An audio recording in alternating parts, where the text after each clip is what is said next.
My I mean, we could bump to tomorrow, I guess, if you want. Like, I have the energy. It's up. I mean, I'm down to try, and if it's like a total abomination, then give it a no, go. let's try. No, I'm Coffee. feeling good. I'm Yeah, feeling no, good. I'm feeling ready to talk. I just like physically, I'm like, nah.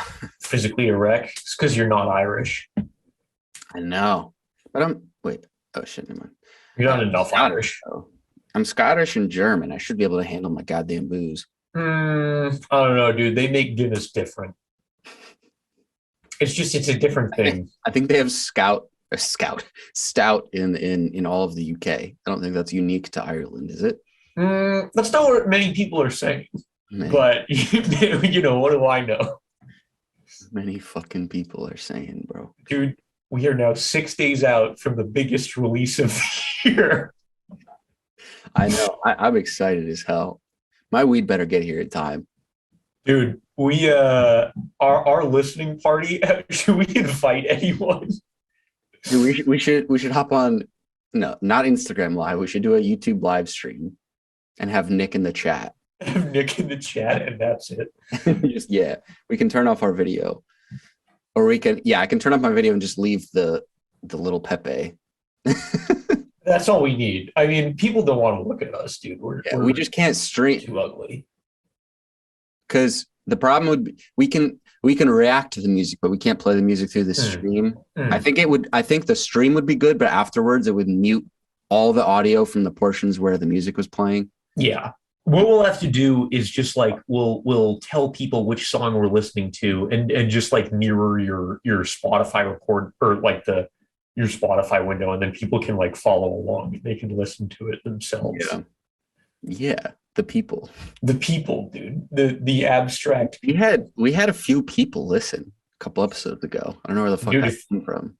if we keep going, who knows what'll happen? Fucking We going. might catch on. Yeah. Maybe. We're going places, dude. Dude, I think Cumtown made it after like 3 episodes.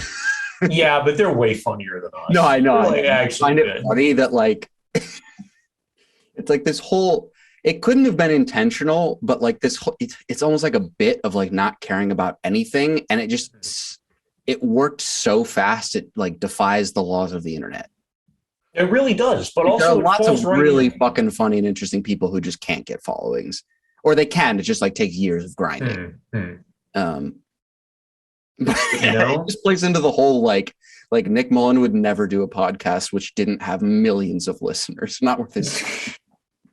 Not to build. He got there immediately. Yeah. I kind of wish that they. I feel like they're so fucking funny, but I shouldn't talk about them too long. But there's a part of me that wishes.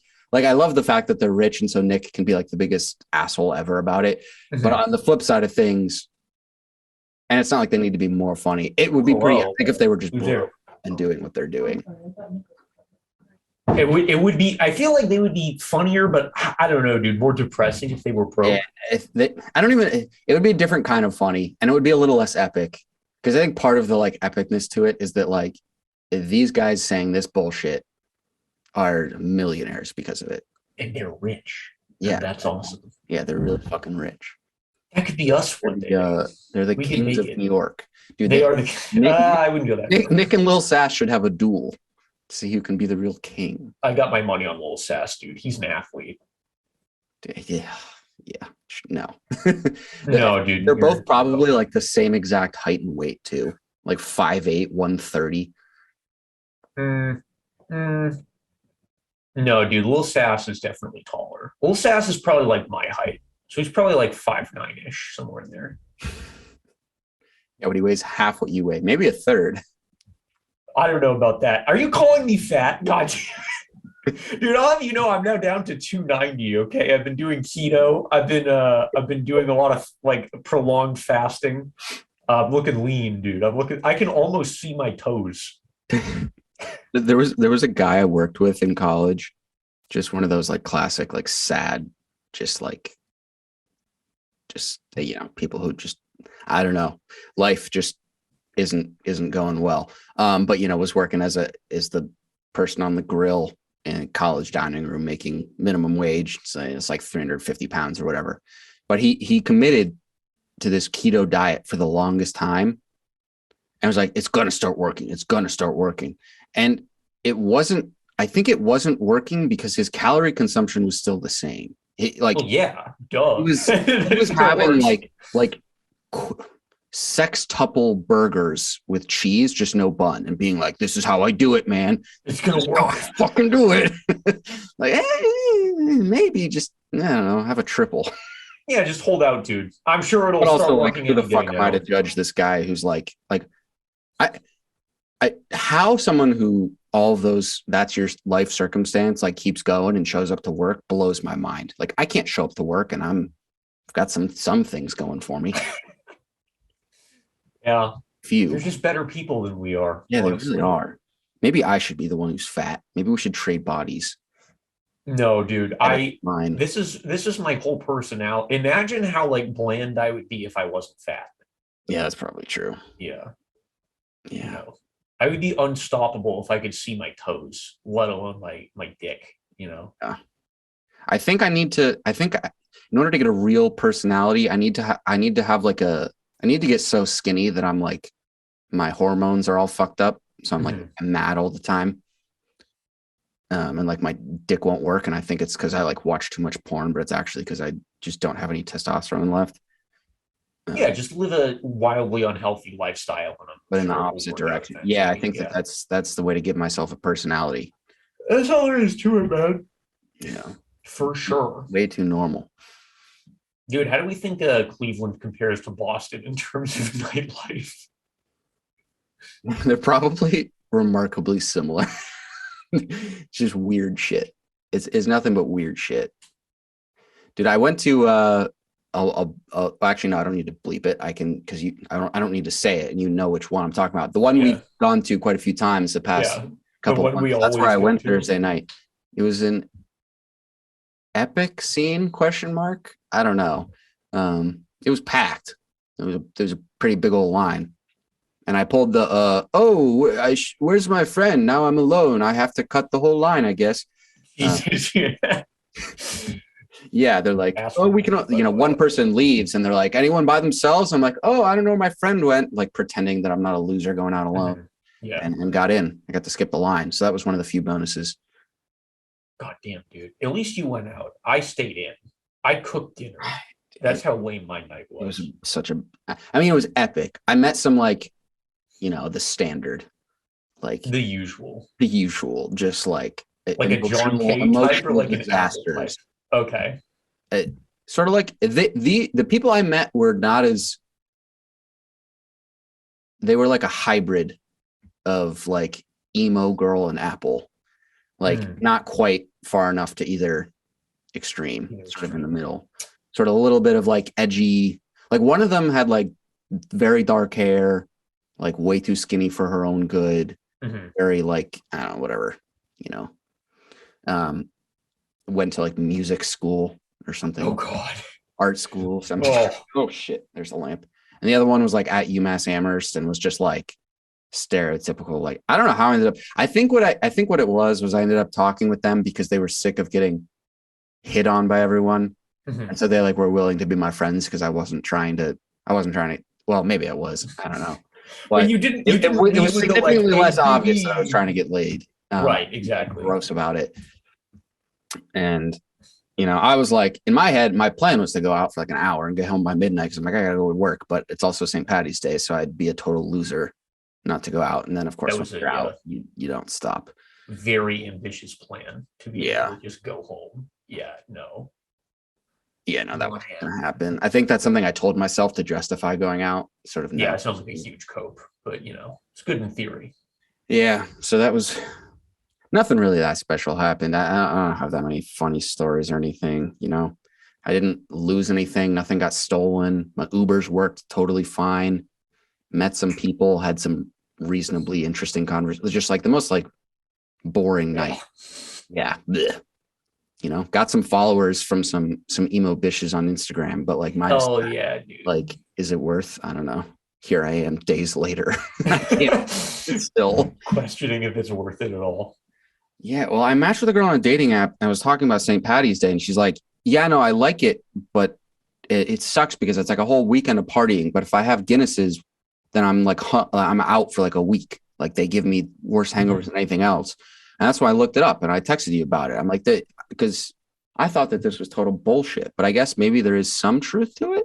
I don't know. This notion that darker alcohol can consumed at the same amount can possibly leave you slightly more feeling like shit. I don't know. I mean, I didn't see any hard proof per se, but it seems to be, I mean, if Mayo Clinic was pretty direct. Yeah. Mayonnaise Clinic. Mayonnaise Clinic. Yeah. Known experts in the Dude, I had the day after, so Friday at work, what did I have for lunch? I had like a Nashville hot spicy chicken sandwich, hungover as hell, off 4 hours of sleep. Just arguably the worst decision I've ever made in my life. I could not perform my duties the rest of the day. Did you get them big shits going? Yeah. Like tremendous. But they couldn't, they weren't like, my body was in such shock, like nothing would leave my system. So I could just feel it all bubbling up and gurgling and shit, but nothing was happening. And I couldn't, like, I was at the point where I was like drinking water. It was like I was trying to just get hydrated, but if I took more than just a tiny sip of water, like I could feel that gag reflex come up, and I didn't want to puke in the middle of the auditorium where I work. So yeah, awkward thing. So it's like very obvious I was hungover, but I was like, oh, I'm not hungover. I just didn't get as much sleep last night, but I'm fine. Why even lie? Why even like bother with like I'm like, oh, I work with a fucking cuck, dude. A cuck for a manager. His St. Patty's Day, like he's the person who actually is like goes out for one beer at 8:30 and is home by 9 because he has to be at work. That's amazing. Like he actually somehow is it.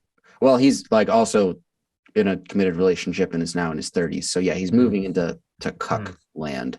But anyways, big cuck territory. Good for him, I guess. Yeah, I guess, dude. He's cucked. The dude is definitively down there. Definitively. Many people are saying. Yeah. He keeps trying to get me to hang out with him too, outside of work. And it's that point where, dude, it's networking. You got to do it. Yeah, no, the thing is he actually has a lot of really interesting connections, but man, it's like, you got to network, dude. It's the game. It's how this shit works. But he just wants to, I was telling you about this the other day. It's like, he just wants to talk to me about like how bad of a person Ted Cruz is. And I can only do it for so long. Like I listen to it all day at work. I'm like, honestly, as far as networking scenarios go, that doesn't really sound that bad. I mean, if you just have to go like, like, yeah, dude, like, yeah, you're right, for like a few hours. Yeah, but I do it with him. The two of us don't interact with anyone else at work. So it really is like, 30-ish hours of that during the week. So it's not impossible. I could do it, but I also like, the other thing is like he keeps like Thursdays are like trivia nights at this place he always goes, and he always asks me about like, I'm that person who I don't know how to explain it to people who aren't sports people. Like don't take it personally when I say I am watching my favorite sports team over doing anything else. I mean, unless like someone dies. Just what it is, man. Yeah. It's like just how it goes. Yeah. I mean, unless you're, literally the only example or not example, but the only exception, and this caused problems in the relationship, was having a girlfriend and trying to play that balance of like, I can't make my girlfriend mad every night because there's Yankees games on and she doesn't give a fuck. I mean, you can make a girlfriend mad every night. You probably shouldn't, but you can. Yeah, no. I mean, we found honestly, on that specific topic, she was dope. She'd be like, all right. I'd be like, how about this? I'll pick a half of the game that I want to watch and we can put it on the TV. I'll either watch the first or second half. And then you can pick the other thing that we're watching. And we split it up 50-50. Was it good enough for me? No. But I mean, I feel like there's probably a decent number of girls out there who would just be like, no, there will not be baseball on the television every night. No baseball. No way. I'm not, are you kidding me? Like even sports fans are like, wait, like you watch every game, What? Like, there's 162 baseball games every year, dude. Get a fucking life, man. So what you're saying is you're more committed than everyone else. You're not normal. You're a freak. You're I next. guess. I'm a freak and I'm not normal. Yeah. I'm what's the MGK line? I'm sad and depressed and I don't know, fuck, he unrhymes something. Yeah, there's some bad rhymes in that album.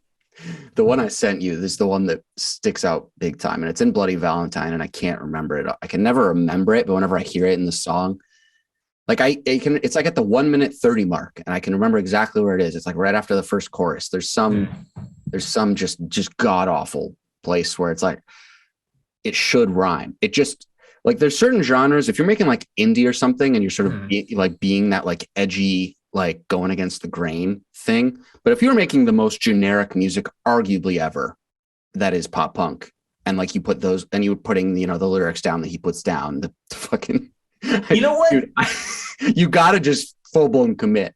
None of this trying to be edgy with like lines that aren't rhyming. Fucking no, dude. I want to be banging my head and just being like, yes, cheesy lyrics, fun, rhymes, fun. But I think it's so dumb and bad that it kind of works. It does, in that it like makes me laugh, because the whole thing, like I'm kind of almost about to laugh the whole time, but I'm also like ready to, I don't know, run through a wall. But I feel like that's kind of the appeal, is that like it doesn't take itself too seriously, and it's just like so ridiculous and lacking in subtlety that it's somehow genuine, but also a little bit tongue in cheek. I don't know. Maybe. I don't know. We'll see. We'll see if the new album's good, most importantly. I mean, it'll just be the same exact. It's like literally the easiest genre in the world to. I mean, you need like, it's not like anyone can do it, but as far as like the recipe for how to get there, it is the easiest recipe to follow of all time. Like it just, if they want to just keep making pop punk, they can do it forever and make it sound pretty much this, like, you can make Emo Girl and Bloody Valentine Days forever and just change up the key. And I will keep listening to it. Yeah, and I will keep listening to it forever. Absolutely. Give me some power chords and just give me some edge.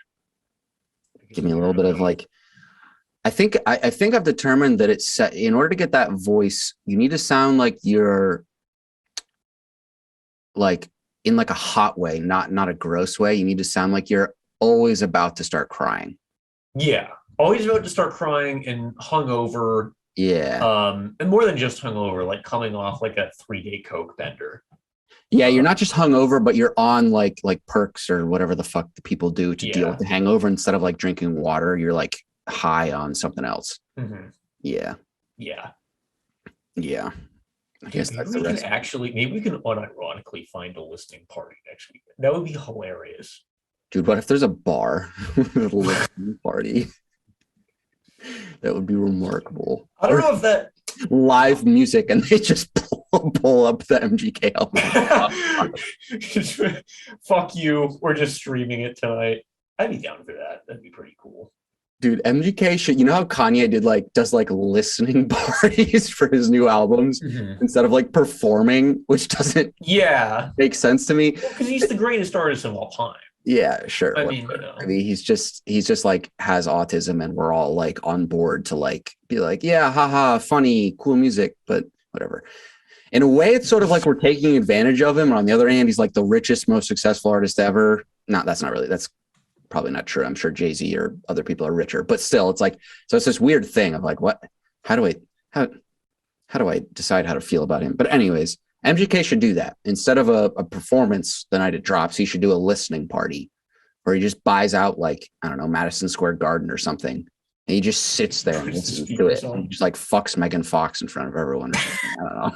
Like, it's performance art. See, why is it when Kanye does it, it's like the next big thing? And when MGK does it, it's weird and lame and possibly sexual assault. I don't know, dude. Dude, the anti-skinny bias is very real. Dude, it's true. Yeah, that's why Kanye gets that anything they do is like inherently fucked up. They're just trying to express themselves. Right, exactly. Just trying to super problematic, dude. Yeah. You know what? I think he could get away with it. If MGK was like, I'm doing this, like he could find a way to make it happen. I don't think they could fuck in front of a giant group of people, but she could just like grind on him like aggressively for like 2 hours. I mean, but yeah, that's okay. It's acceptable to grind on people. Yeah. Yeah. And he could like be singing, but without a mic. Or like, I don't know, he could have a mic, but it's clearly not on. It's like that shitty, lip syncing or whatever. Yeah. Cool. Yeah. You're going to commit, just have sex on stage is all I'm saying. Yeah. No, I mean, that would be cooler. But it would be like his New Year's performance where I don't think he had a mic on. Yeah. Who fucking And also cares? their guitars, whenever that genre of music comes on at a live performance, the guitars are never on. Because you can't actually play your guitar while you're like swinging it around and like going full blowing your hand up above your head down to your feet. And there's always the bass player with it down like below their knees and shit. And it's like, no, you're not. It's not how. Dude, when you watch someone like record a bass, they're like sitting on their chair, very paying attention, and just like it's really subtle, just like plucking the string. It's like not how we actually play the instrument, but whatever. It's funny. It's about entertainment value. It's not really about value. Yeah. Speaking of entertainment value, have you seen Batman yet? I still haven't. I couldn't get at it. I got up at a reasonable time today, but there was no leaving the apartment. It just wasn't happening. You have. And I spent $20 last night to watch Spider-Man, dude. I couldn't drop another fucking 15 to watch Batman today. Was it worth it? By the way, I mean, I don't think it was worth $20, but I think I would have had to wait. I don't even know how long in order to pay less than that. And now I just own it forever on Amazon and whatever. Cause I don't think it'll ever be on Disney Plus. So whatever. I won't have to, cause I do watch movies like that not regularly, but enough where if I was renting it for $4 each time, I'm going to actually save money long-term this way. Yeah. That's a good cope you've got right there. Yeah, no, I mean, it's $20 for like a C movie, but like, whatever. Is that your final rating, by the way? I don't know. I think it's from just like film perspective, it's like a C plus B minus, but the commitment to the fan service is A plus plus plus. It's phenomenal. It's the best fan service movie maybe ever. It's somehow on a whole nother level from Endgame even. So it's like I was all in. I was like, this is perfect. And I'm fine with movie. Like, not every movie has to be like Christopher Nolan, Darkman. Jesus. Cut that. Batman is the Darkman. That should be the anti-Batman. If there's ever a villain, you know how there's like sometimes they'll do villains that are just like the same exact thing as but like slightly more mutated. Yeah, that could play back in like the 70s. It's just like a black Batman who's the villain and Batman. Even in I was watching a Sam Raimi Spider-Man trilogy review last night because I just went down a rabbit hole watching Spider-Man content, and not Tobey Maguire, but the character makes the most homophobic joke in the first movie. I was like, Jesus, that played in the early 2000s. God damn. Is like what did your boyfriend get? Yeah, like what did your husband make that? I was like, okay. Jesus. That was back when it was okay to make fun of gay people. Well, yeah, no, I mean, it was in the 2000s. Well, it just goes to show, like, shit changes fast. It can change pretty fast. Unfortunately. Because now we're like, I feel like there was a very obvious comment in the movie at some point. Oh, it was when Jamie Foxx and Andrew Garfield had the back and forth about Jamie saying, you're from Queens, you helped a lot of poor people, which debatable if Spider-Man helped a lot of poor people or not, but probably more than Batman, whatever. But he's like, you remember what I'm talking about? He's like, I thought you were black, man. He's like disappointed to figure out that he's not black. And then Andrew Garfield says, well, maybe in another universe. I was like, okay, yeah, we're setting up Miles to take over. We're setting up live action Miles, which I'm sure will happen at some point. I mean, that is one cool thing about it's sort of like the multiverse shit going on in No Way Home was a whole nother level of just logic flaws that didn't make any sense, that it took away from the movie for me a little bit, but it does open up the possibility where like Tom Holland can do this till he's 50 if he wants. It doesn't fucking matter. But like logic flaws, like how so? The shit of erasing Spider-Mans from people's memory, but not Spider-Man it is a total contradiction. Does not make who cares? It's magic.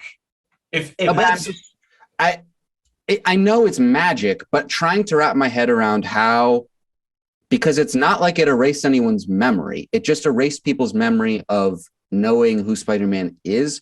That is for someone who like Ned, who's spent so much of his life with Peter. Mhm.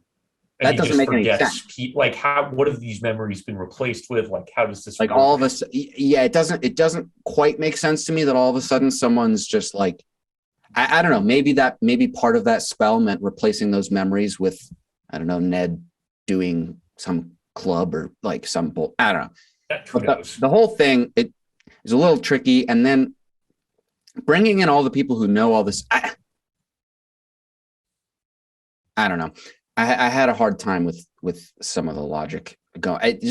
I don't know. I had a hard time like following it at certain points. It felt just a little too all over the place, but like whatever, that's kind of the point.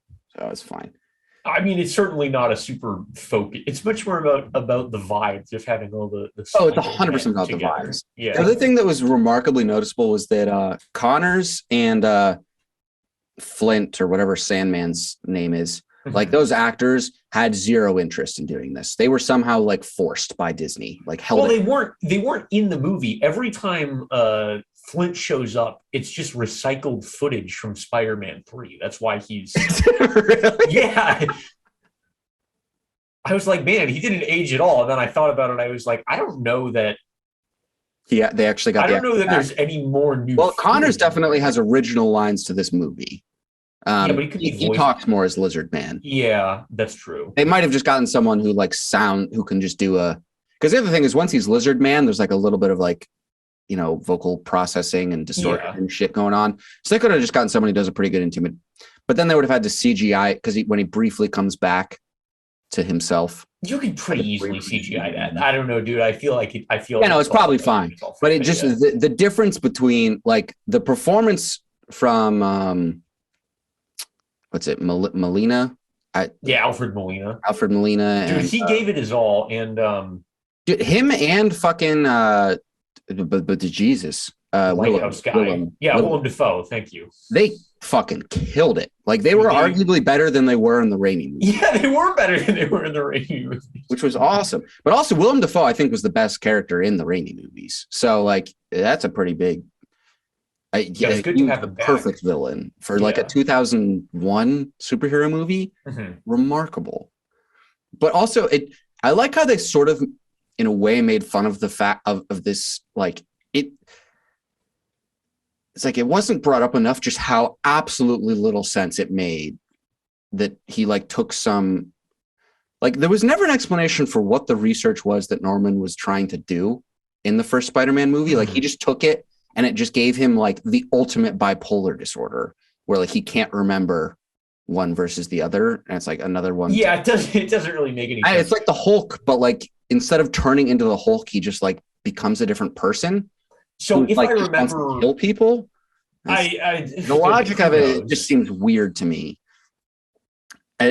Whatever. I know it's not about the logic of it, but I felt like they sort of made fun of it in the way that like he was like, I'm no longer the Green Goblin when he came into this universe, and then all it took was Doc Ock being like, we're finally gonna bring you back to normal, Norman, or whatever, and that like set off the Goblin. And you can see the silliness in how much we've changed in villains, and that Willem Dafoe, he just like, he makes his face like, I don't even know how to describe it. It's like an 8-year-old trying to do a villain. It's just like he like grins in a weird way. It's so like hammy and over the top, but you know what? It kind of works. It's exactly, those adaptations I think were exactly what they needed to be insofar as like tonally. It was a different time. They killed back when you could say homophobic things in movies, and it was cool. Also, we just need to ask this question: can Jamie Foxx act? I mean, I don't know. Dude, like some of his lines were fucking just brutal.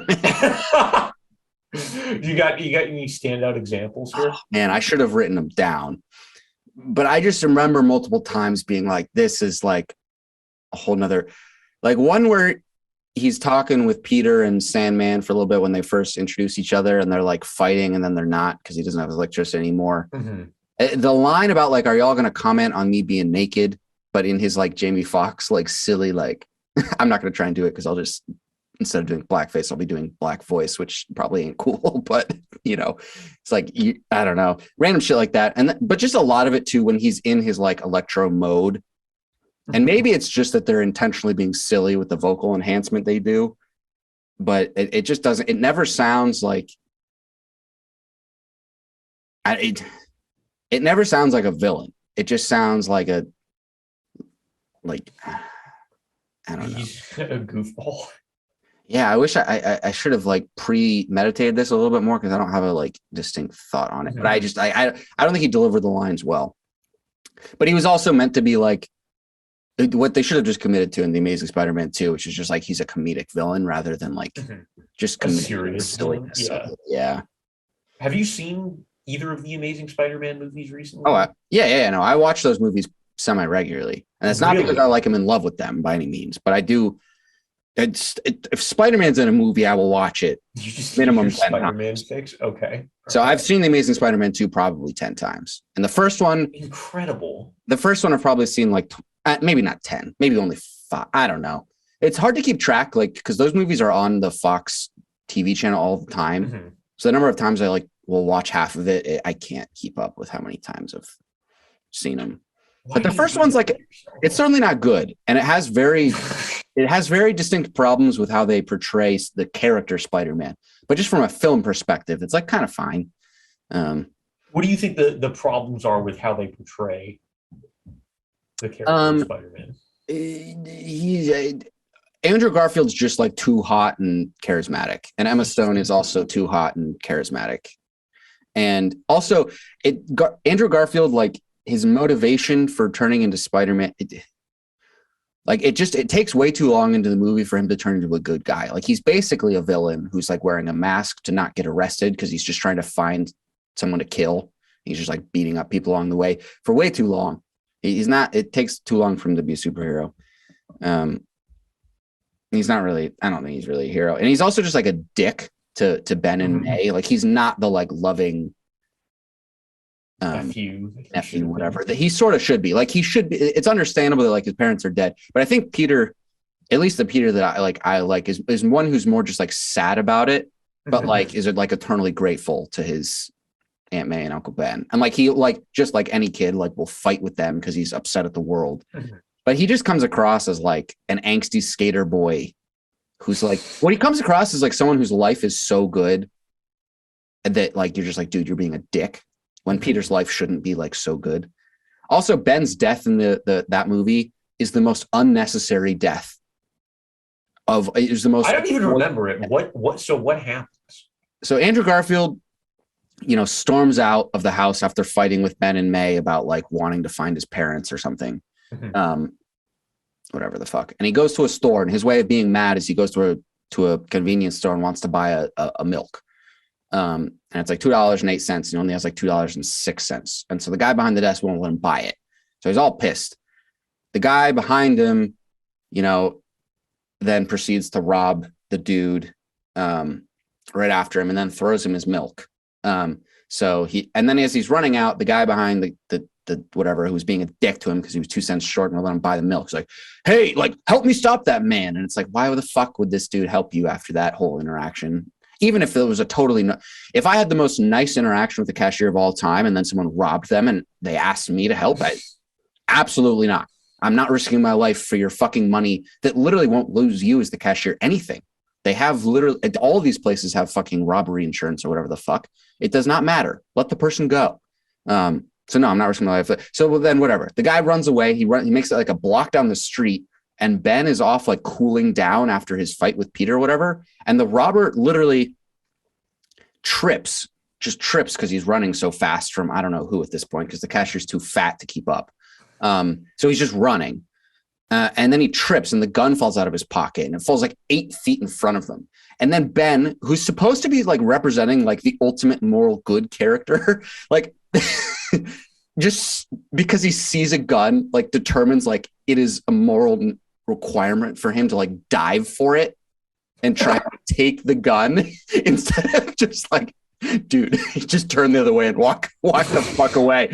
No one is in danger. No one else is on the street. He clearly wasn't aiming the gun for anyone. Yes, he's a criminal, but also, like, if you just see a dude running down the street just because he trips and a gun falls out, like, yeah, he probably committed a crime. It doesn't necessarily mean he's violent. Anyway, maybe he has a concealed carry license. You know, yeah, you don't know. I don't fucking. No matter what, there's no justification for risking anyone's life for reaching for that gun in that circumstance where the guy never pulled out the gun intentionally. He just tripped and it fell out of his pocket. And so Ben, who's like 60 or whatever, dives for it. And then the robber basically assumes that like this guy is going to like pull it on him. So he dives for it. And as they're fighting over it, the robber dude accidentally fires it and kills Ben. And it's the most like, and then you know, Peter finds him and he's like dying and starts crying or whatever. And he gives this speech of like, you know, whatever the Uncle Ben's speech of, you know, great power comes great responsibility, even though he doesn't know Spider-Man yet. So he doesn't have any reason to believe Peter has great power, whatever. But then like Peter just proceeds to like he's basically like, you know, violence is, you know, whatever. Violence is never the answer. And then like, we just transition into like Peter being Spider-Man now, where he's just beating people up, trying to find the guy and kill him. Like the thing with Tobey Maguire that works is he finds the guy the night of, and he ends up dying. And so then it's like this like coping thing of like Peter like coming to terms with the fact that actually was not something he should have done, and he's not happy about it. And how does he, you know, use his power for good or whatever? And instead, Andrew Garfield just beats up other criminals looking for the one who killed his uncle for like half the movie, while he's also doing this thing with Gwen where they'll be like, I skateboard, yeah, oh yeah. They'll have dialogue where they're just making noises at each other. I don't think they were so hot. Yeah, well, but that's the thing, is it looks hot because Garfield's doing his model face and Stone's doing her model face, and they're like, you know, there's clearly a ton of sexual tension, but they're just like making like pre-sex noises. It's like pre-cum, but like pre-cum version of sex noises. Like, we're not all the way there. It's just a little bit of, and whatever. Like, that's how they talk. And so there's plenty of problems with it. And the biggest one, of course, being that Peter's parents should not be these like people who created the spiders and are like, there was like a James Bond-esque version of it. Make any sense. That was just bad. And it took away everything that is Peter Parker, which is like the epitome of like, anyone could be Peter. Any nerd out there could be Peter. And there's a scene where like Flash is beating someone up, but it's not Peter because Andrew Garfield is too tall and in too good of shape for it to. You can't film a scene where it looks remotely believable to have Andrew Garfield getting beat up by one other high schooler. So they basically had to. Yeah. So the whole thing doesn't. I mean, Tobey Maguire wasn't. Plenty of problems. Probably, I don't think the dude can really act, but he played the like sort of loser pretty fucking well. Maybe he was almost too much of a loser. Yeah, I think that was his problem, was that he couldn't make the switch into Spider-Man. He was just still a loser the whole time. But even when he was a loser, like, you just wanted to go like, come on, man, like, stand up for yourself a little bit. Like, also show like, some agency. Good Lord. Like the opening scene where like the bus driver decides to, you know, just leave, just also bully him, like the bus driver and everyone else on the bus is just bullying him. So just like, he runs after the bus, dude. If the bus driver, along with everyone on the bus, is bullying you, don't take the bus to fucking school, bro. Stop chasing the goddamn bus, man. Walk to the motherfucking school, dude. At that point, I think you gotta start asking, like, maybe I am the problem. Yeah, dude, you're a fucking loser, man. Like, if the bus driver actively dislikes you that much, I don't know, dude. Maybe it's time to rethink some parts of your life. Yeah, I don't know, man. Bus drivers are so like just notorious for not giving a shit at all. So if they're in on the bullying, man, you gotta figure it out.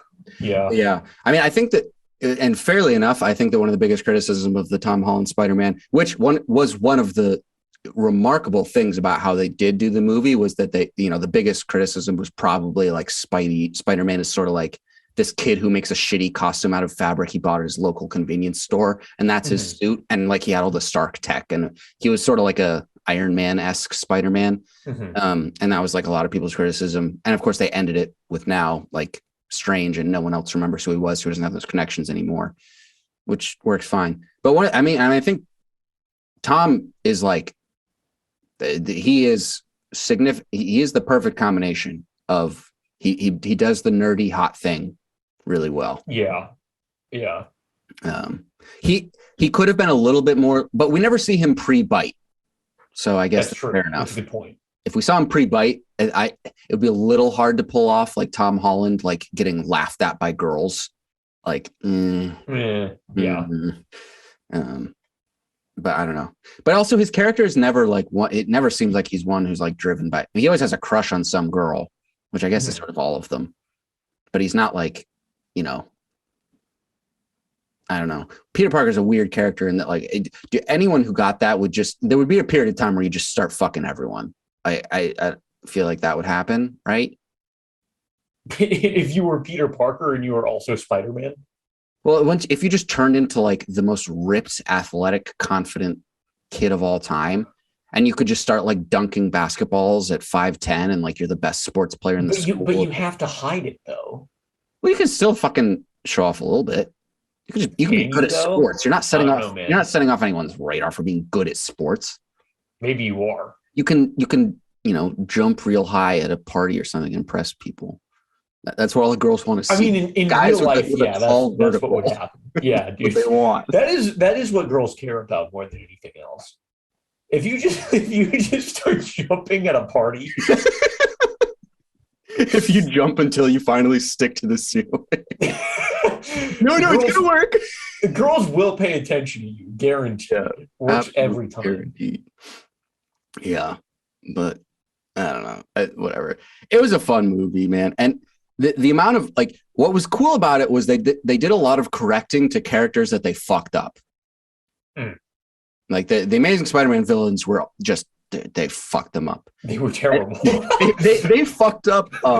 Whatever Osborn's son. What is it, Harry? Yeah. They fucked him up in Amazing Spider-Man 2 so bad they didn't even bother trying to bring him back. That was the worst. He was as bad as the villain in Batman v Superman. You know, the like cringy. I think it's like the guy who plays Mark Zuckerberg in Social Network. Oh yeah, fucking Jesse Eisenberg. Jesse Eisenberg is Lex Luthor. Yeah, it's just the worst. He was probably worse. No, dude, the Snyderverse is actually that's the best version of Batman, dude. This new Robert like that's my favorite thing online is seeing the fucking. No one believes that. People 100. There are people who are really committed to Zack Snyder's vision for the Justice League, and they're mad. What do you think the average? If there was a true, if IQ was actually, imagine an IQ that's like standardized to 100, but it's like actually the perfect representation of intellect. What do you think the average intellect is amongst that group? I think that they're really fucking dumb. I don't think they're different. I just think that they're stupid. No, dude. I think they're 200 IQ giga chads, and we just don't get it. No, I don't know, dude. I feel like if that's maybe what it is if that's your first exposure to the character, and some people just really think Zack Snyder is like extremely cool for some fucking reason, which like fair enough, I guess. But it's like, dude, he can't even make shitty good movies. Like I can understand having an obsession with Michael Bay. Like those are whatever. It's fine. It's fun. Dumb, but fun. Yeah. There's no redeeming qualities about a single Zack Snyder movie I've ever seen. Although what I have heard is that the Zack Snyder cut of Justice League is notably better. From what I understand, though, that's not saying much. Yeah, no, the first one basically ended the DC verse. Like it made it like 6 movies or whatever, and they all flopped. And then that one was just such an abomination that like Ben Affleck quit.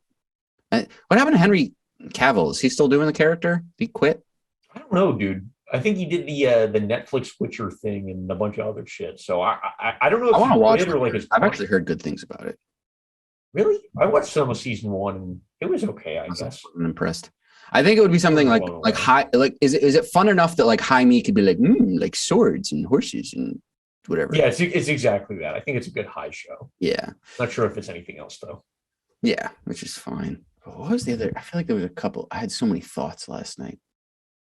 One very specific thing I liked that they touched on was I liked that they touched on the weirdness and also the like who really like people should not give this much of a fuck about it of the Tobey Maguire Spider-Man being able to shoot the web out of his wrist. So the internet got way too mad about that shit. Dude, but it's a metaphor for puberty. It makes sense. I did appreciate Tom Holland awkwardly being like, so like, do you come web?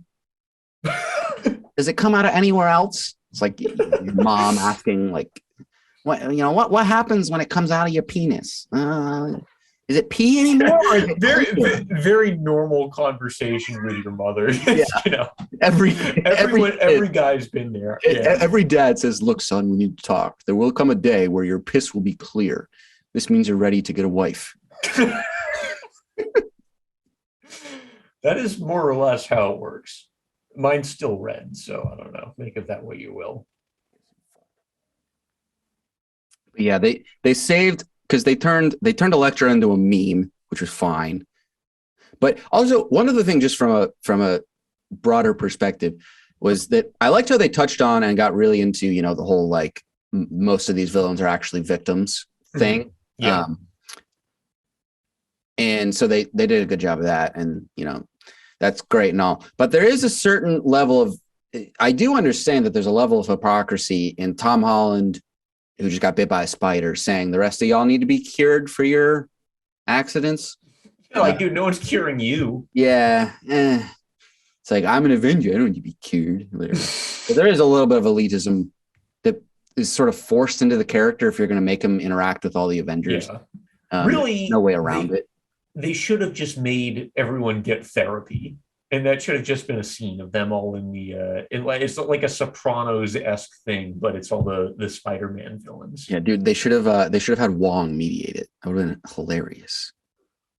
Also, what the fuck? Like, Steven is just no longer the Sorcerer Supreme. Yeah, he gave it up or whatever. He died in the blip, so Wong had to take over. Yeah, that's right. Wong also got blipped. So, no, he didn't. No, he didn't. I thought he did. I don't remember. I thought everyone who wasn't in the first Avengers movie got blipped. I don't know about everyone. No, Rocket didn't. And Nebula. Yeah, Rocket didn't. See, who cares? All right, point is, Wong is Sorcerer Supreme. Yeah, sure, fine, whatever. Not important. You know what is super fascinating, which I didn't learn till last night, and now I'm significantly more excited, is that the next... Do you know who's directing and doing the music for the next Strange movie? Who's doing the music? No. Well, it's a director music combination that we've seen before, and it's actually very relevant to what we're talking about. Is it Danny Elfman? Mm-hmm. It's Elfman and Raimi. It's Elfman and Raimi. Really? Yeah. I didn't know Raimi was directing that. Huh. Yeah. So I'm excited. I hope it's just cheesy as all shit. Give me all the cheese with Doctor Strange. Like, have him be sort of funny and edgy and whatever, but give me all the fucking superhero cheese. Dude, Elfman does superhero scores like no one else. He really fucking. I gotta say, like, even the 1989 Batman movie. Say what you will about that movie, and it's not great, but that Batman theme, like, that is the Batman theme. But also, I mean, there's a big, because I watched the Sam Raimi trilogy quite a bit, not as much as like Star Wars, not as much as, actually, I definitely watched it more than I watched Indiana Jones. I don't know, it's probably Star Wars. I'm sure I'm forgetting a few other things, but I watched them a lot. But like that intro with like the webs and the sort of Spider-Man theme, it's just always in my head forever. I loved it. I think don't know why. It's just it's the best version of that theme. Like, that theme is that character to me. It's probably just because I grew up with those movies, but Yeah, the Tom Holland Spider-Man theme is a little too like cheesy, brassy, heroic, whatever. I think it could be a little better, but whatever. I feel like the MCU, I don't know how you feel about the scores in the MCU, but I feel like they really don't. I think that they're meant to be. I think Alvin Silvestri's directions were fan service to the max. Just make this the most fan servicey music you've ever made. But like outside of the Avengers theme, like I don't remember any. Well, Sylvester doesn't do he doesn't do non-Avengers stuff. But yeah, well, but they're also sort of intentionally not made. They were given the instruction because of how many unique characters there are, and because of how much crossover they were going to be doing. Mm-hmm. They were given the instruction, like, we don't want. They were. I remember watching a video about this. I watch all sorts of music videos. Someone was saying that the people, like the person who did the score for the first Avenger or whatever, like the instruction was like, we don't want a theme that's like as memorable as like, India dun dun dun dun dun dun. Mm-hmm. Like, we don't want that, because this isn't about just the one character. Like this is a build up type thing. So we can't have our final theme until we get to the Avengers. And then we have the dun, dun, dun, dun, and that's our that's supposed to be the one that we remember is that. And so the rest of them were told to like go with the vibe, but like, no, we don't want something that people are humming after the movie necessarily. And that was like specifically given to them as an instruction. Mm-hmm. And maybe they should have, probably would have been fine, but then you could have had like, I don't know. Yeah, who knows? No, it would have. What I would have, I do wish that there was, even if it was short, just give us a little something. Even if it was as short as the goddamn Dark Knight, like the 2-note. It's literally, yeah, it's shit. Like, because then it would have made, like, when Cap, instead of playing the Avengers, some variation of the Avengers theme, like when Cap shows up in Infinity War to help Vision and Wanda, who are like being attacked by Thanos's whatever, and then you can play the Cap music that was like everyone remembers it. That would be cool. That would be cool. That's a leitmotif or something, right? I don't know what the music term for that is, but there's some terminology. Sting? Okay, sure. Or like short. Well, Sting's different. Well, you can. It basically like every superhero, and not just superhero, but a lot of movies, they have like one main theme, and then they do shortened versions of it. So I don't know what the technical term for that is, because I don't think it's a sting. I think a sting is more of like a 2-second like. A leitmotif is a recurrent theme throughout a musical or literary composition associated with a particular person, idea, or situation. Yeah, that. And they do. It's just not. So when Cap comes on in a lot of movies, they do. There are references to the score in First Avenger, but because we don't remember it as this like iconic thing, it doesn't stick out as much. Dude, I would have been all for like playing the cheese of just like military propaganda that is the first movie. Give me the most generic ass like French horn line, like make it. I can actually kind of remember the Captain America one, to be fair. Yeah. Yeah. So that it works. But that's the only. But I would have loved it to make it sound like it's like American propaganda music. Like, give me that. That would have been epic. To be fair, it almost the national anthem. The first Iron Man has a good theme, and they completely dropped it after that movie. Yeah, the score of the first Iron Man is underrated. It's like everyone remembers the AC/DC. Yeah, that's good. That was awesome. That shit's cool. That shit's cool as hell. I think they made the Iron Man suit so much less cool the more like the more technology they put in it. But seeing him like suit up and like bolt together and stuff, like that was yeah. When it happens that fast, it takes away from a little bit of the.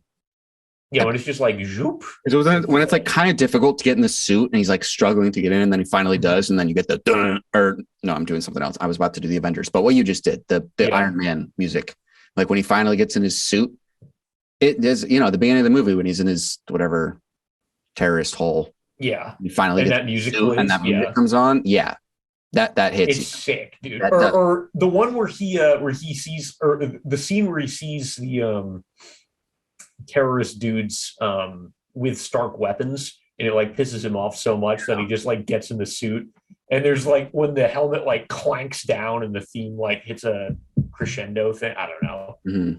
That shit, that was cash, and it just like it doesn't. Not bringing that back, I think, was a mistake. Not giving. So Cap kind of has a theme. Iron Man doesn't seem to have a coherent theme, and then I have no idea what they were doing for Thor.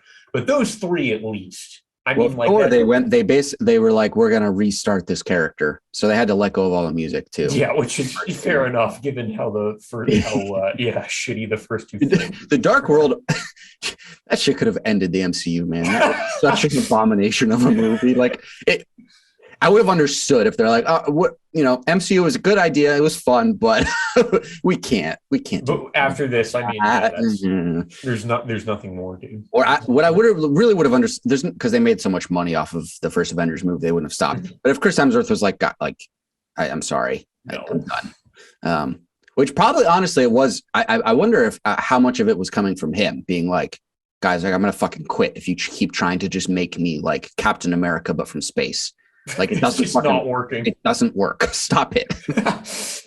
They really righted that ship, though. I mean, Jesus Christ! Like Ragnarok is probably one of the better movies in the MCU. Ragnarok is just a full blown. If you go into it expecting to watch a comedy, like an action comedy kind of thing, like it's got some serious elements to it, but it's just funny, man. Like I wish there was more comedy scenes with Loki. Like when they allow Tom to like be a little bit more nuanced than just like, I'm here to trick you and that's why I'm funny, ha ha ha. Because the two of them riff together really fucking well. Like the two of them are actually really they play off each other really well. Outside of the MCU, Chris Hemsworth and Tom are remarkable actors. So and I guess most of them really are. Chris Evans is, other things I've seen him do, he's good. Robert Downey Jr. is good. But Robert Downey Jr. can kind of only do like Mr. Charisma. Like when he tries to do something else, it just comes off as sort of. But weird. You know what? Like if you can do that and just like that's your thing and just own it, he does it very well, I guess is what I'm saying. So yeah, fuck it. Why branch out? No, I mean he does it arguably better than anyone ever. He's like the definitive version of kind of that archetype. Who's more charismatic? I can think of people who are more like maybe intimidating. As far as just pure full blown, I'm Mr. Cool. Like that guy seems fucking cool. Everyone wants to be that guy. Cool. Yeah. I watched a house tour that he did. Weird vibes. Because like he's like around his wife, so he like can't be as much of a dick. So he's like kind of half being cocky. But also it just, I don't know, man. I was expecting that it is dumb, but there's a part of me that's like, this will be a letdown unless this house is like an Iron Man mansion. Was it in Iron Man? No, it was just a remarkably boring, like New England style, living on the beach in like a sort of nice-ish beach style home. Gave like, like beach house summer vibes, but just like big enough to be a house. I think it was on like Hamptons or something. I don't know. Boring. Yeah. It was, whatever. He had like paintings and shit everywhere. He had just like a couch and a TV. It's just like, that's fucking lame, dude. Dude, be cool, man. Have gadgets. Get some gadgets up. Get some fucking gadgets, bro. You're Iron Man, bro. Did you forget? Yeah. I don't know.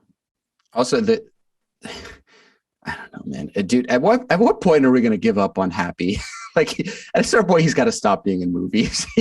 He's no, dude. I joke of like Mr. Dumb Fatso. It's like. How long can we keep doing this? The dumb fat guy who somehow like almost dates Marissa Tomei. Like that's talk about maybe the most unbelievable romance in all of film. Like she could, dude. Fucking Tony Stark was hitting on her. Like, so Happy shows up for sloppy seconds. Like, what is this? Yeah, Happy, you're a dick, bro. I thought Tony's your best friend. You're taking sloppy seconds. You're taking advantage of the fact that she's sad over Tony's death. You're like, hey, I'm going to emotionally comfort you while also trying to fuck you. Yeah, geez. The more I think about this, the creepier Happy becomes. Yeah, Happy Hogan. Dude, the name sounds. If I hear that name outside Happy of the Hogan. That sounds like a name. Yeah, that's a real like I gave myself this nickname. No, it's not quite that bad, but ever know anyone in high school who tried to give themselves a nickname? No, luckily I don't think I've ever met someone who tried to give themselves a nickname. I don't know. I've hung out with some jackasses, but I'm not even sure. That's a whole new level of like full of your own shit. It's Yeah, it's really it really is. It's extremely cool. And then it's like I don't even know how to react to this because it's not. I don't know, dude. I knew an Italian guy who wanted to be called like the Italian Stallion, and like he was a pretty good athlete, but like he wasn't that good. I don't know, Dude, if there was a professional like baseball player who's Italian and people started calling him the Italian Stallion on Twitter, I would bully them like that. I don't care if you're a professional athlete. That's not a cool nickname. Was it cool when Rocky did it? He was called the Italian Stallion. Yeah, that's the name. It was the 70s, dude. Wait, Rocky's character is Italian? Yeah. Oh yeah, he's like in my head. Yeah, in my head, like New York Italian is like not Italian. They're a different breed. It's just they're just different New York. species. It's just New Yorker. It's like you got to sound a little drunk and a little not with the program. I don't know. Italians are more just sort of like I think of just like cheesy Mario. It's a me. And New Yorkers are like just drunk all. They get a little bit more of an edge, you know? Yeah. But also, the accent is perfect because it sounds like someone who has severe CTE. Like it sounds like really does. Yeah, he's got like sort of a speech impediment. Yeah. Yeah. So, but I have never seen a Rocky movie, nor do I ever have any intention of seeing one. The first Rocky movie is legitimately a good movie. It's so good, in fact, that boxing movies don't do it for me in any way. It's not about the actual boxing in that movie is horrendous. It doesn't look like boxing at all. Of course not. But it's it's good enough that I think Stallone wrote the movie. Like he was like doing like I think I want to say he was doing like gay porn to make ends meet or something, and he like wrote. Was he really? Yeah, I think so. Wait, there's sex tapes of Stallone? Yeah, I'm pretty sure. I don't know if you can find him anymore. He may have he may have wiped them. He seems like someone who's powerful enough to have those removed from the whole internet somehow. People who have that kind of power blow my mind. That's remarkable to get shit fully wiped from the internet. There are certain sex tapes which you can't find them anymore. Like Kim and Ray J, dude, it's gone. You can't find it anywhere. Like Dave Portnoy, bro. He's probably the second most powerful man in New York at any given moment. the more and more I watch of Dave Portnoy on Twitter and shit, the more I realize he's just like he was on the path to being an obese gambling addict who was just greasy and disgusting and just lucked into getting rich. And like he's that combination of like Mr. Cocky rich sports uncle, but is also like a multi-millionaire. Yeah. But he is a degenerate, is what you're saying.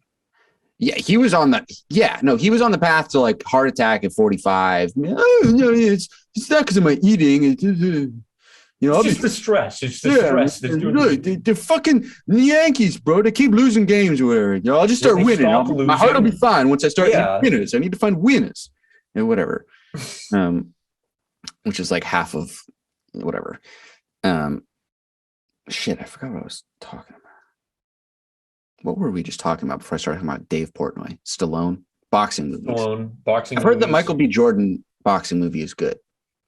Creed? Yeah, both Creeds are quite good. And the boxing is, there's two. And the boxing is considerably more like actual boxing, which is either cool or not cool, depending on. I mean, maybe boxing's cool enough that having it be realistic could be good in a movie. But I think there's certain things that we over emphasize, like realism in a movie. Like, I don't want a fucking baseball movie to be real. I just watch a fucking baseball game, man. Like, just to be clear here, I don't think the fact that the boxing in Rocky is like not realistic makes Rocky a bad movie. It's just fun to watch.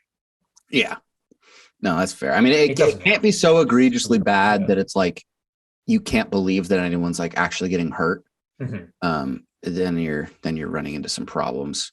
Then you're in that weird territory where it's like half of like WWE is so weird because they do shit which legitimately is like seriously dangerous and commit to throwing people off tables and shit. And I don't care how you try and brace yourself. I mean, if you throw someone off a table, like it's gonna hurt. It's gonna fucking hurt. You're running the risk of like what happened to a guy pretty recently, the past month or two, like someone knew, didn't fully commit to the thing where he's like throwing someone over his head. Or it was Big E. Do you know Big E? I've heard the name. I don't. He's just like a massive unit. But this new guy, like he's too big. Like was doing the thing where you like throw them over your head and they land on their back. I don't remember how they're supposed to land, but he landed like on the back of his head and broke his neck. Not paralyzed, but he broke his neck. Okay. So, and like he's saying he thinks he's going to return to boxing. I don't know, or not boxing, wrestling. But like that shit, like they do shit like that where people get really serious injuries, but then they also like hold back and never actually punch each other or slap each other. It's all like an inch or two away. So it's odd. It's weird to watch. Like I get it. I guess really the punching, what's going on is they probably just need a breather. And so they're just throwing punches and faking it. But yeah, it is weird. It's throwing people around is exhausting. So makes sense. Sure, it sounds full blown miserable being a WWE superstar. Like you have to work every week of the year, and your shifts are always nights. And it just you never have like the superstars who are at all these events and who like aren't big enough to be The Rock and go do their own thing for a couple of years and then come back when they feel like it. Like you don't get like 4 weeks to go like hang out with your wife and kids. Yeah, blows, dude. Yeah, and you're like always in pain. There's never time to recover. And you risk like if you actually take time to like recover from an injury and you're like a mid-card guy, like you might never come back. I don't know. Might write off your stories. God, that's so depressing. Yeah. And the life of a mid-professional athlete just sounds honestly miserable. Horrendous. Well, the fucking, the crazy part about the lockout in baseball was like the Players Association like came together to come up with a fund to pay the salaries of the minor league baseball players who weren't going to get paid a dime during the lockout. And it's like, gee, like you fucking scumbag owners, man. Yeah. Like what the fuck? I don't know how you sleep at night with not these dudes are making like what 20, 30K, most of them. The AAA guys like who are clearly on the path to Major League Baseball, like maybe get up in the 50, 60, 70K range. But most of these guys are not making enough to live. Jesus, I didn't know it was that bad. Oh, yeah. No, they share apartments and they can't like it's one thing that gets talked about all the time is that like they can't make enough to like eat healthy enough to support a professional athlete lifestyle. Like they have to eat a ton of fast food and shit because of how little they make. Yeah, and then the teams don't provide them with food, and they always have to. And they never get planes. They always have to take buses across the country with all their travel, and they have to pay for their own apartments. And then, like when players get traded, there's no compensation. Like if you sign like a year-long lease, it's making like 20K or whatever. There's no financial compensation. Like you're just fucked. Like you have to keep paying the rest of your lease Jesus on that Christ. apartment. Yeah, it's an absolute like abomination how they treat these players, and none of them you have to make it to the big leagues to get benefits. Like these guys don't have health care and shit. Good Lord. Yeah, so it's like one sports injury and you're fucked, dude, potentially, because you're not playing. Actually like it's fucking well, we're giving them the opportunity to live their dream and play baseball. It fucking drives me absolutely. Maybe at least give them decent pay along with the opportunity. There's an idea. How much would a billionaire notice if he starts paying all his? It's the principle. I'm not asking for 100K. Enough to not have to be stressed. If you're a minor league baseball player, I'm sorry, but man, like you shouldn't in a sport that makes that much money. Like, there's no excuse for people like stressing about. I don't know. I don't know what the proper line is. They don't need to be driving BMWs when you're just a minor league guy, but. There's a standard of living that you shouldn't be having to consider about whether or not you can afford the kind of food that you actually want to be consuming to best support your dream. Especially if you work a physical job. Yeah, good Lord. I don't know, dude, but the thing is the owners are probably so out of touch. Like I always think about like the Gary Vee thing where he's like, I would rather have $0 than be born rich because then I have the opportunity to grind and I have that drive within me and like blood. It's like, yeah, dude, okay. This is the guy who was fucking never broke. Oh, sorry. Yeah, it's definitely, for a lot of people, it is a complex of like, it's not necessarily to blame them because it probably is natural and probably everyone is prone to this. But like if you're born into lots of money and you continue to work hard and then you become even more rich, it's like, oh, yeah, what are you talking about? I just worked hard. I've worked hard my whole life. You're saying I had it easy? Mm-hmm. This is shit where people just, I don't know, everyone gets defensive over shit. Yeah. It's how we are as human beings. It's the state of humanity. Everyone's just coping a little bit all the time. Yeah. Got a little bit of cope. Yeah. Sports owners, man, it's a nightmare.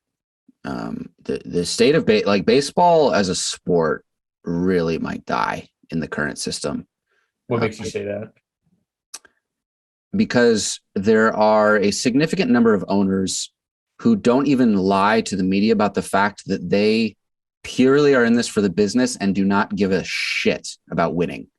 So they just will never pay a good player the amount of money that the market determines their worth. And as long as they're making a profit, they could not care less whether their teams are making playoffs or not. And they don't hide it. It's just like, no, like, I'm a businessman. I'm in this for the business. I bought the team for the business. God damn you. That's like, gross. I'm being a diehard fan of a certain team, and just like the Cincinnati Reds or the Oakland Athletics are a great example of this. Like the Oakland Athletics, I don't think they're owned by one guy. They're owned by, whatever. But then the net worth of the people who own it, I can't remember all the LLC. That's probably not the right, but all those like letters that just like appear. Yeah. It's like a small group of people. Yeah. But it's like the people who own the Oakland Athletics are worth like upwards of $4 billion. Mm-hmm. And yet they had a team last year which almost made the playoffs, and they're selling. They traded away after the new bargaining agreement. They have traded away every single good, like they almost made playoffs. They're good enough. Like if maybe they add one or two pieces this year, they could make playoffs. There's an expanded playoffs. It's like a team that's trying to win. You got a lot of really good pieces. They traded away so many people in the past couple of weeks that they have one player on the whole roster who's signed through past this year.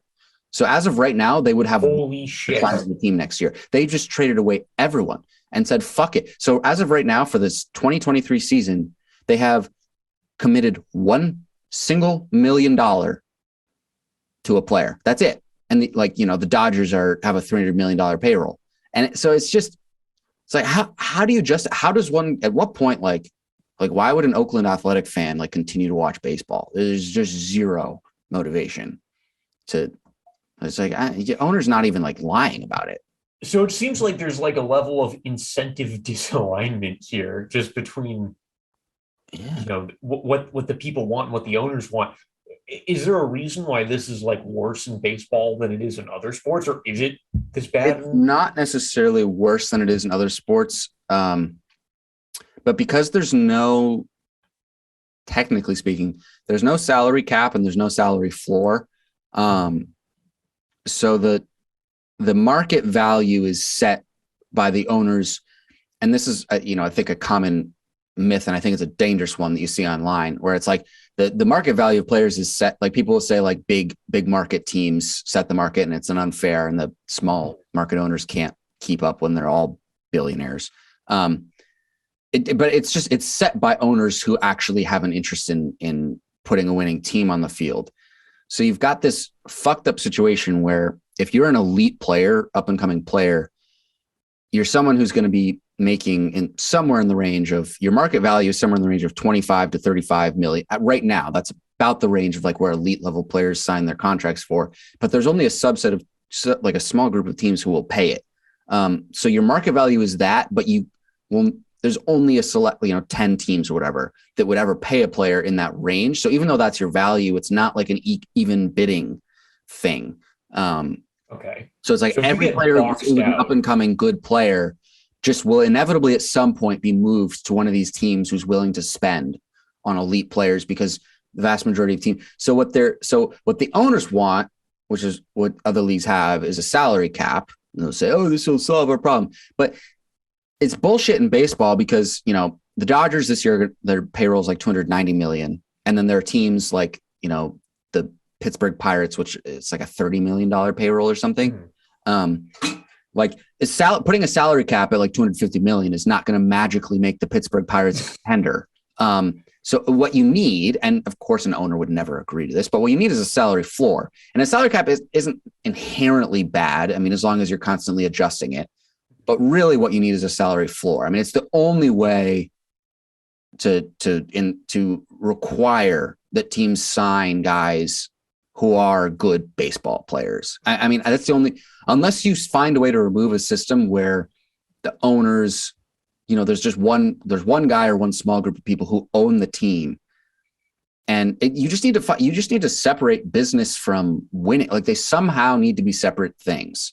And they can't be. It's sort of the nature of the sport, but I don't know. So I think that baseball might just be royally fucked because this is just the norm of this sport. And we're like, baseball is prime. Like, this is America. This is how we've always done things and nothing will ever change. Like, it's fucking 2022 and New York Yankees are still not allowed to have facial hair. Like, what the fuck, man? And so, like, and black athletes with dreads, black athletes are still not allowed to have dreads. It's like, Jesus fuck, really? What era are we in? Like, yeah, it's like, hey, yay, man. So weird. Yeah. So I don't know what the fuck's gonna happen with baseball, man. It might be dead. Damn. So that's thank you for letting me rant about sport that like 3 people care about. But dude, it's the most American sport. You said it yourself. Yeah, it is. If we didn't talk about it, we would be anti-American. This is true. And yet I will watch every single fucking second of it this year. I mean, I love the sport. I just wish you just want it to be better. Yeah, I mean, it's not like every year every team has to put out a product that's capable of winning the whole thing.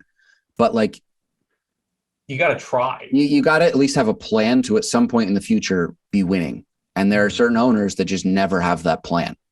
They're content having a $30 million payroll, making a marginal profit off of regular season tickets or whatever. Because no matter what, people are going to go to baseball games.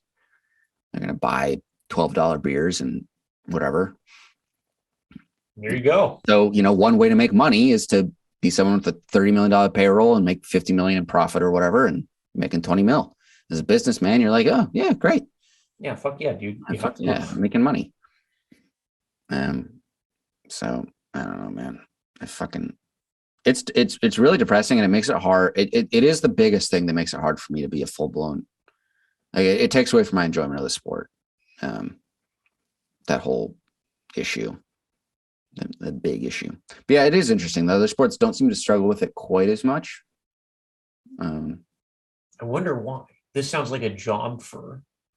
But well, it does. It's sort of misleading because I think that there's just part of it. I think is over 162. Like, their season is twice as long as hockey or basketball. Mm-hmm. So their seasons are long enough such that, like, sort of quote unquote fluke teams making playoffs doesn't happen. Like, it's just too many games. So like there's so much more turnover year to year in other sports between who makes playoffs. Like in football, there's always like, half of the teams that make playoffs the year before are like a guarantee to miss it the next year. It's like, like half of the teams weren't in the playoffs before. And it's just so much random. There's a level of randomness in a 16 game season that just leaves teams with a little bit of hope in ways that, the Pittsburgh Pirates go on, they all go on hot streaks at some point. But that 16 game, that streak where you win 16 out of 20 doesn't fucking matter. Right. It's just like a law of large numbers thing. Like, yeah. So I think that's a big part of it, but there are still franchises like in other sports that just they're incapable of winning. Like, they just haven't been in the playoffs since we've been alive. But yeah, I don't fucking know. Sports is fucked. Man, I want to talk about SpiderMan because that shit was fun. Then I started talking about baseball owners. I might cut that segment. No one gives a fuck. this is the real talk right here. Honestly, I'm too low energy. I don't know what's wrong with me. I think the problem is that I won't shut the fuck up. No, no, no, no, no, no. You're asleep. good. But My but I keep asking. So I just I'm digging myself in this hole. It's yeah. not you, it's me. Well, I wanted to ask one more thing on the Spider-Man. How did you think about how they dealt with bringing Toby and Andrew in? Did you think they did it okay? I don't know, dude. Like there's no non-silly way to do that, But I think they right? embraced it. And they really They were just like embraced borderline the like goofy. gay with each other. Like they were Yeah. about ready to fuck. Like I really enjoyed the dynamic between all of the Spider-Men and mostly between those two. I think Andrew Garfield kind of stole the show, honestly, yeah, in terms of they like saved his character in like a they really did, cameo. which is quite it's quite impressive how much this movie like cleaned up in terms of like character damage Yeah. from the Amazing Spider-Man. It is funny to picture Tobey Maguire just still being Spider-Man like 20 like, years after how the is this third one. supposed to work anyway? Just like I guess in that continuity, he just continued to be Spider-Man like Yeah, into his and Andrew 40s. Garfield continued to be Spider-Man after Emma Stone died.